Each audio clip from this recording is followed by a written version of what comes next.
Hey guys 3 দিনৰ পিছত কালি final হলি আৰু যোৱাবাৰ ভৱানী ঘৰত ভিডিঅ' বনাইছিলোঁ হোলীত আপোনালোকে গমেই পাইছে আৰু এইবাৰ ক'তো নেযাওঁ বুলি ভাবিছোঁ মানে এইবাৰ গাঁৱতে খেলিম বুলি ভাবিছোঁ তো গ'লে বৰপেটাত যাম তো গ'লে তাতে বৰপেটাত মানে এটা ভিডিঅ' বনাম তো গমেই পাব গ'লে আৰু এতিয়া মই আছোঁ নদীৰ পাৰত এই চাওঁ তো hello' guys welcome back to my channel পিয়াৰ ব্লগ তো বলক আজিৰ ভিডিঅ'টো আৰম্ভ কৰোঁ।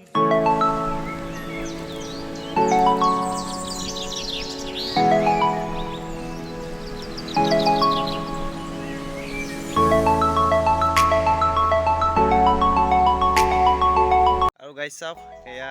গাঁৱত হোলী খেলিব গৈছিলোঁ গাঁৱৰ ল'ৰাকেইটাই এনেদৰে ৰং দিলে আৰু সিহঁত গ'ল এতিয়া ৰং দি মানে যিহেতু হোলী খেলিব গৈছিলোঁ তো মোবাইলটো লৈ যোৱা নহ'ল আৰু ঘৰত আহি এইটো শ্বৰ্ট ক্লিপ বনালোঁ মানে হোলী খেলিলে মোবাইলটো যিহেতু লাৰিব নোৱাৰে সেইকাৰণে মোবাইলটো নিয়ে নিলোঁ তো এতিয়া পুখুৰীত যাম গা চা ধুই আহিম তো আৰু অহাকালি চেংৰেংপাৰা যাব পাৰোঁ তো তাত গৈ এটা ভিডিঅ' বনাম বুলি ভাবিছোঁ তো যাওঁ যদি নিশ্চয় বনাম তো গাইজ মোৰ ফালৰ পৰা হোলীৰ সকলোকে আন্তৰিক শুভেচ্ছা জ্ঞাপন কৰিলোঁ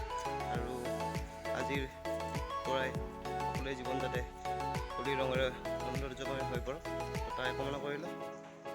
আৰু কি ক'ম আগলৈ চাই থাকিব পিয়াৰ ব্লগ চেনেলটো।